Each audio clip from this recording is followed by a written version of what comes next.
No, the nigga Puff, like he called, we used to kick it on telephone and shit after the Mace. Right. And then be like, matter of fact, they sent me the girl pictures, like pictures of this girl, like, not this job. A shocking video has surfaced online, appearing to show a tense confrontation between two of hip-hop's biggest names. The footage allegedly captures 50 Cent and Meek Mill in a heated argument, with Meek warning 50 Cent not to reveal sensitive information. This unexpected clash has sparked a flurry of speculation and debate within the hip-hop community, raising important questions about loyalty, trust, and the inner workings of the music industry. What's going on, my brother? How you doing? Man. Yo, it's Groove here? Happy birthday. Yeah. Happy birthday to you. Woo! Happy birthday to you. Woo! Happy birthday. It's fabulous. The only nigga that got the name that I want. They ain't get happy birthday to you. Thank you, my brother. Yeah. Let's take a shot for that, boy. My mouth a little dry. Let me drink some more. Okay. But No, it's your show today, Daddy. The one thing I've been you got questions? okay. Groove, let's go. Come here, Yeah, Fab talking the floor in fifth. Hey yo, Rastafari. Hey yo, Fab walked in. don't do that. Yeah, that's why I said let me pick it up. was talking the That's floor. why I said I gotta pick it up from right there. This why I gotta pick it up from right there. Look at this nigga. Fab did Groove. Go ahead. No, Groove. Killing. Look, come tell the story. Groove, we're intoxicated. Listen. Oh, Groove, you helping me build that beautiful, nice guy, Rastafari brand of yours, huh? I come see you, in, man. I'm walking in at that hallway right there. Bag at Mr. Lee. Yeah, I love this drink. Where you put my Chance with you. I bag like at? when you like this, Daddy. Yeah, where you put my bag Daddy, at, I like Mr. when Lee? you It's scrambling right here, and it's right scraping for shit. No, I got notes like and that. shit. I'll be practicing. I got Yeah, notes there you and go. shit. Got your notes? Okay, yeah, I'm not gonna go with that one. Make a wish. That one. Just blow it out. It's your birthday every day. Every day's your birthday on Drink Champs, goddammit. I'm in. Okay. We ain't fucking with that. I got notes now. I'm trying to get my life together. I want to taste the vegan Yo, cake. Fendi, what's going on? Meek Mill, born Robert Ray Meek Williams, is a highly respected rapper and activist known for his powerful lyrics and tireless advocacy for criminal justice reform. Despite facing his share of legal battles and controversies, Meek Mill remains a prominent figure in the music industry. The recently surfaced footage appears to capture a private conversation between Meek Mill and 50 Cent. In the video, Meek Mill can be heard warning 50 Cent not to leak certain information. Although the specifics of their conversation are unclear, it's evident that Meek Mill is concerned about sensitive details being made public without his consent. Yeah, I wrote a couple records. Yeah, it was a couple records. I don't really remember the exact records though. How did they come about though? Him reaching out to you for you to write for him? I did that early in my career when I first signed with Rockefeller. Yeah, it was a little bidding war. Yeah, I got the call from Puff, and him and Nas was going to do a record together. Then I wound up staying at the studio doing a couple records. That's news to me, man. So he was trying to sign you to Bad Boy. Yeah. That's news right there, yo. I could have been that Bad Boy. I could have been with Rough Riders. Couple spots.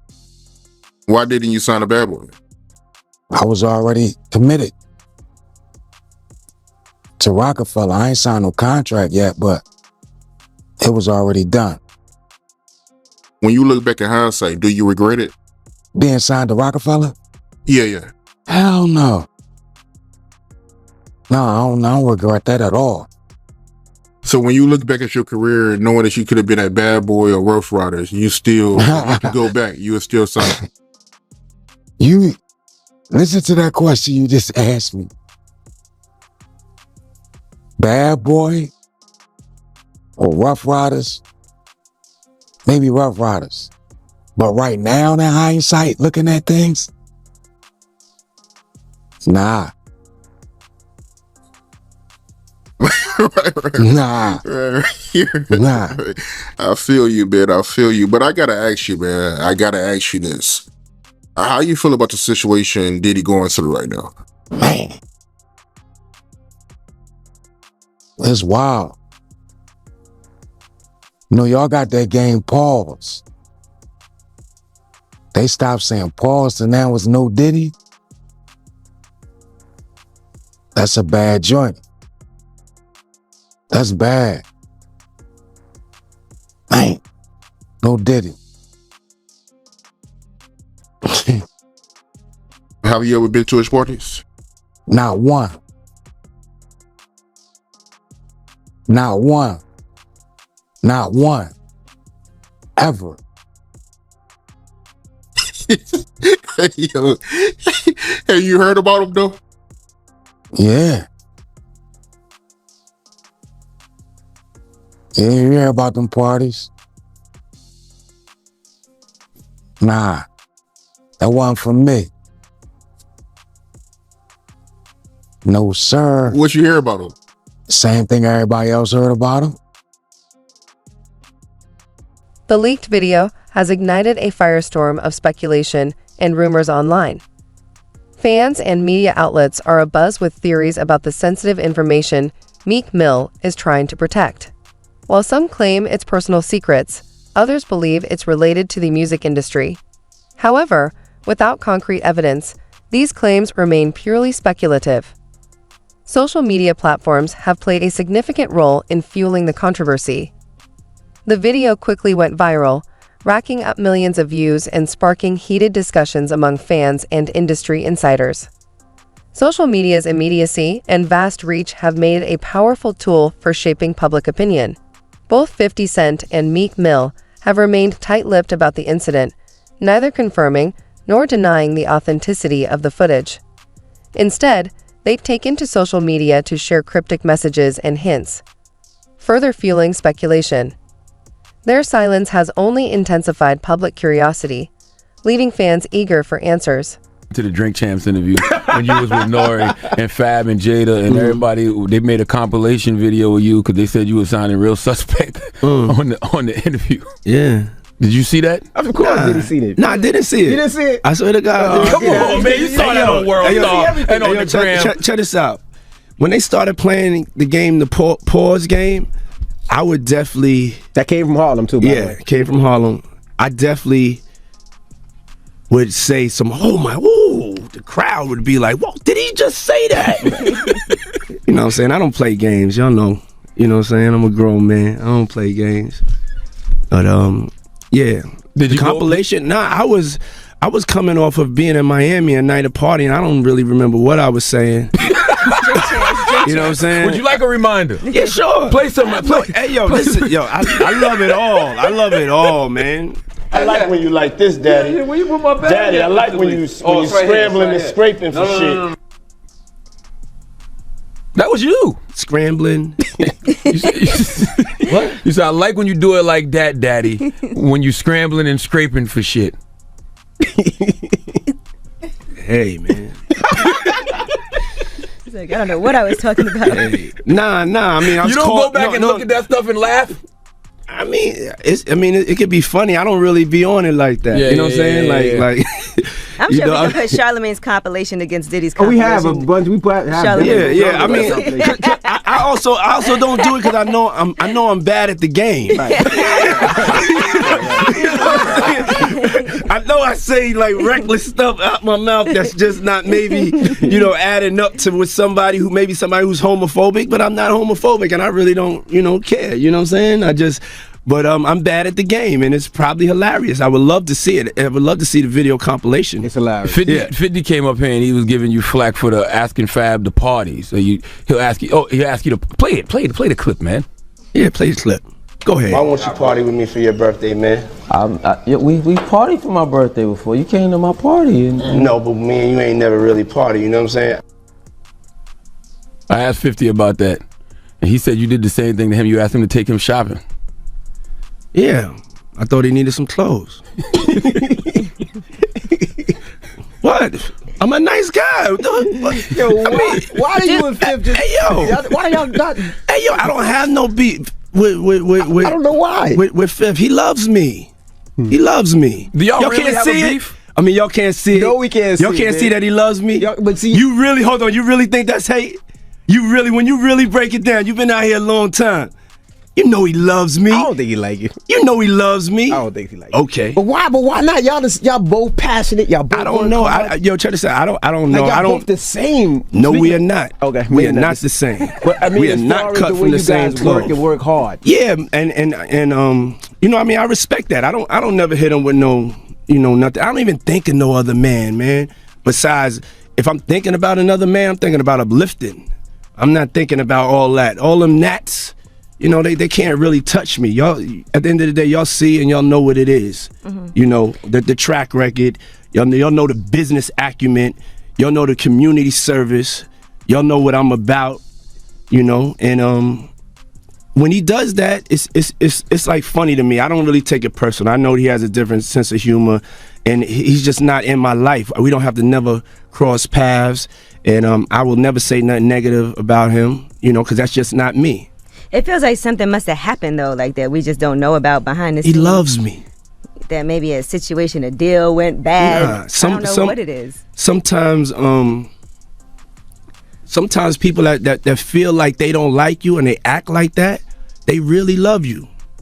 Like I'm not like, you know, just saying it to say, you know. But I mean, it's something about me that has him on me all the time, and I'm not going nowhere. The leaked footage raises important questions about privacy and consent. If the video indeed captures a private conversation between 50 Cent and Meek Mill, it could have serious legal consequences. Recording and sharing private conversations without consent can lead to lawsuits for invasion of privacy or defamation. The alleged confrontation highlights the intricate web of relationships in the hip-hop world. While collaborations and alliances are common, rivalries and conflicts often fueled by competition and ego can arise. The leaked footage offers a rare glimpse into these complex relationships and the tensions that can simmer beneath the surface. At the center of the controversy lies the issue of trust and loyalty. In the music industry, artists rely on close-knit circles of friends, collaborators, and advisors to navigate the business. When that trust is breached or questioned, it can have far-reaching consequences, both professionally and personally. Yeah, I can't wait to check them shows out, but I want to backtrack to a comment you told me earlier that caught my attention. You gave a shout out to the Pirus. I had no idea. You a Piru? I was just playing when I said on Bloods and Crips, meaning like I'm serious. That was a kind of a joke, like on Bloods and Crips, cause I was just joking. Yeah, that's why it was a joke. Yeah, that was a joke. Cause I said on Bloods and Crips, cause I was joking. Meaning like I'm so serious, I put it on everybody. Like, but you actually a Piru, right? Because I know I came across an interview that Wack did, and you know he was very adamant about you being a Piru. I had no idea, man. That's something new to me, yo. I had no idea you was a Piru. Well, since I was I don't even remember, 4 or 5. I grew up in a neighborhood in Carson called Centerview, so that's where we grew up, and everybody adapts to the neighborhood that they from. So yeah.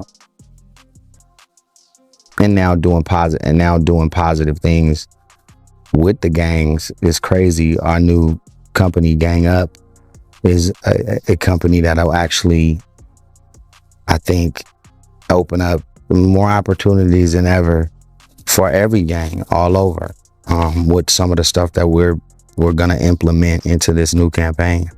So I really can't wait for everybody to see that. So they see that if you were affiliated or a part of a gang, or you know, are now because you're young. Usually when you're gang banging, it's like from like 12 to like, I don't know, 18, and then you kind of go into college and have babies. But and it's instilled in you forever. But I think that with these new opportunities, that myself, Donut, and the new team that we're working on now, it'll definitely, I think, change where we are now in gangs and give them a new approach and something else to look forward to. Yeah, that's dope, man. Salute to you for that, man. But you being a Piru, how did that come about? Did you get put on, or how did that work? My neighborhood was Pirus, which is the P. But yeah, that part of Ray J and part of my world again is very small, in a sense of, if you're from out here, then you know what's up. If you're from anywhere else, you might be like, what the you get what I'm saying? And so it's a definitely a LA thing. Shout out to the Piru, shout out to the Blood, shout out to the Crips, shout out to the North Side, South Side, all my SA homies, for sure. Shout out to all the gangs. Absolutely, man. Shout out to you for that. You know what I ain't know, man? I had no idea that you and Snoop, y'all was cousins. Yeah, Snoop my cousin. We all from Mississippi. Everybody is from anywhere from Greenwood, Jackson, Macomb, and everywhere else up this block. We all been related. And you know, it hasn't been a super duper public thing over time, but I think it's getting more popular now. But my granddaddy used to take Daz and Snoop's either mom or mom's sister or cousins to school way back before we was born. Like it stretches far back before us. So shout out to Snoop, shout out to everybody in Mississippi, up the coast, up to 55 and on down. So did you know the whole time that you and Snoop was cousins, or did you find out after both of y'all was famous? Nah, hell nah. Snoop used to come pick me up, Snoop and Daz, when I was real, when like Brandy had her first album popping. I used to lie to Pops and tell him I'm about to do my homework somewhere down the street. Snoop and Daz used to pick me up, used to hide under the seat, used to take me to Can-Am every day. Yeah, this shit been going on for a hell of a long time. The leaked footage shines a light on the power dynamics at play in the music industry.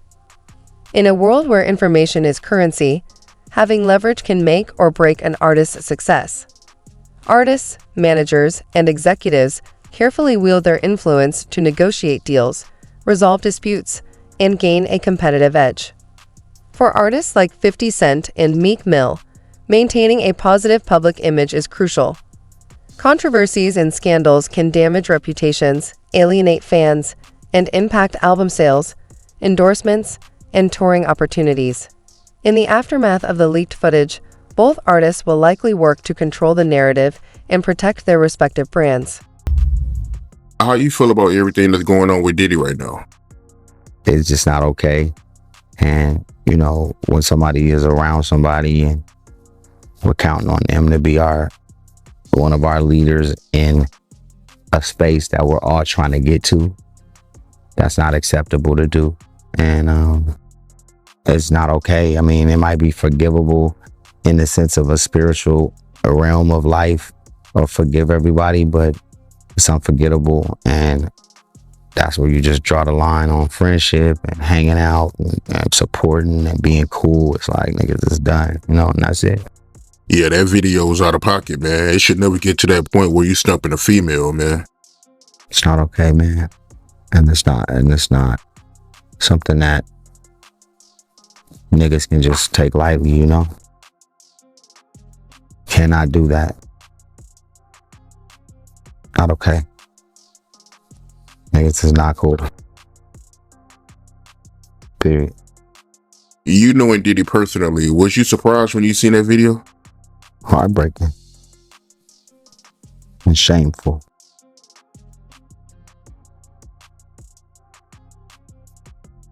And unacceptable. I've never seen nothing like that.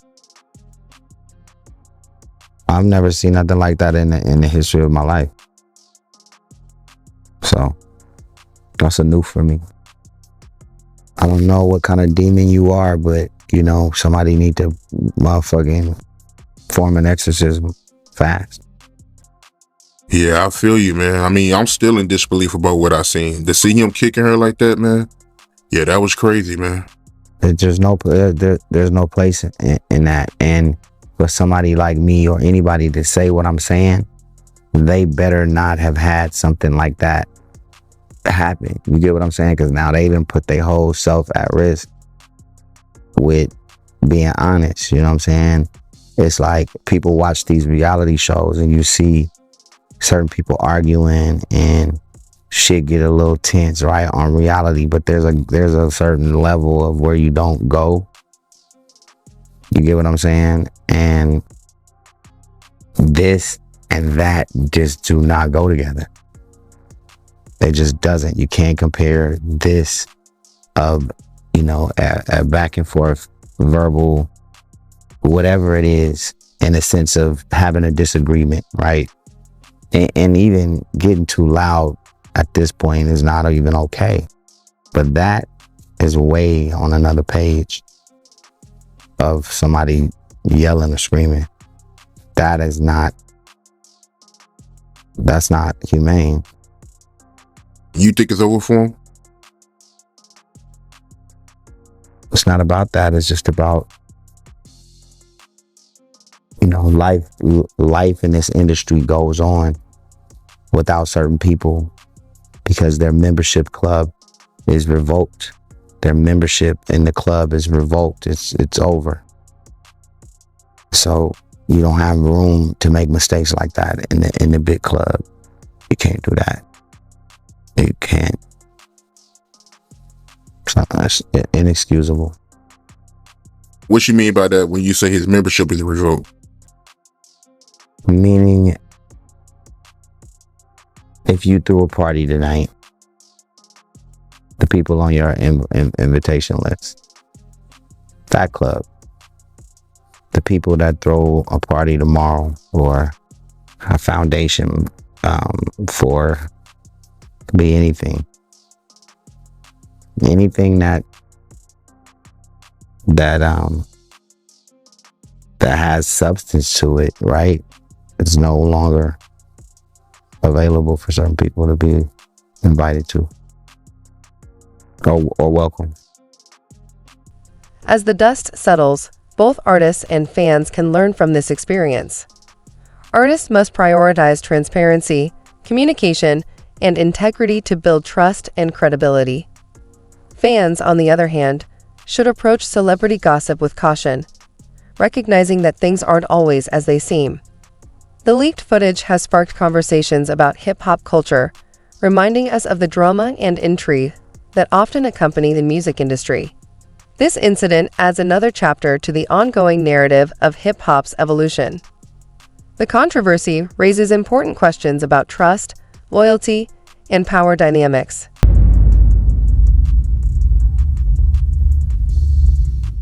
When it comes to Biggie's murder, do you think Diddy should be held accountable? No doubt.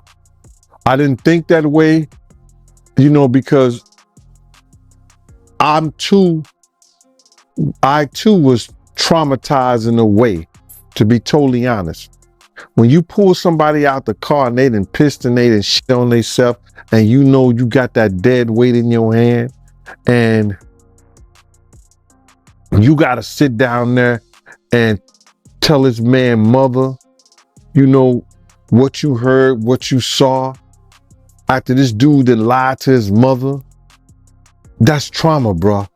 I don't care how hard you is. And Biggie ain't the only dude that I've seen get murdered at a party, or being murdered. But he's the only one that I had to grab in my hands and carry and help put him on a gurney, a stretcher. He's the only one that I gotta constantly hear his music on the radio. He's the only one that I can't get Miss Wallace out of my mind when she grabbed both of my hands and said, I don't want to hear no more, with tears in her eyes, man. To have an experience like that for probably and arguably the world's greatest rapper of all time, That's crazy, bruh. So now, he's responsible for not having enough security. He's responsible for having Big there. He's responsible for not listening to security by telling them, if we go to this party, one of us gonna die tonight. Somebody gonna get killed tonight. They coming to kill us, Puff. I want these kids to know ain't no party that big. Ain't no party that good. Ain't no party you should go if you feel or you told that you may not go home. He owed Ms. Wallace. He owed Ms. Wallace. And I didn't feel that way at first until I heard it said on another YouTube show when Clark Kent said that Big told him the only reason he was going to that party is because the leaked footage involving 50 Cent and Meek Mill highlights a critical issue in today's digital landscape: the vulnerability of private conversations and interactions to being recorded and shared without consent. This raises serious concerns about individuals' rights to privacy and the unauthorized dissemination of personal information. And Puff set it up for them to go. And you said when you got Biggie out the car, he was what? My man, he had urinated and he had shit on himself. Wow, man. So with all that being said, what do you think should happen to Diddy for Biggie murder? Like I said, I'm not the judge, I'm not the jury. I think that way back then, because of Arista Records and Bad Boy, knowing that there was threats, and you heard Puff lie a couple of times in the past. I didn't know, nobody told us, we was just young. You knew. You heard him lie as if he didn't know. And then he put his boys, Mark Pitts and Wayne Barrow, right over there in Ms. Waller's ear. Whereas that she should have been filing a lawsuit against Clyde Davis and Arista and Bad Boy Records for the death of her son. Because they did not have the proper security for the Notorious Big. In the height of what was determined the East Coast, West Coast war in hip hop. So what they should do, it's too late for that now. What should happen? God got to decide that, bro. Wow. Is there any charges they can put on Diddy for Biggie's murder? No, they don't. They know, LAPD know who killed Big. They made a deal that those records will never be released in our time. We'll all be gone. All the people who was probably around there is 50 years. They sealed those records for 50 years. And then if they still seal them, and the 50 years come up, and the 50 years come time, that don't mean they got to release the records. Look what they did to John F. Kennedy. His files. The 50 years was up. What they went back and they closed it. They closed it back again.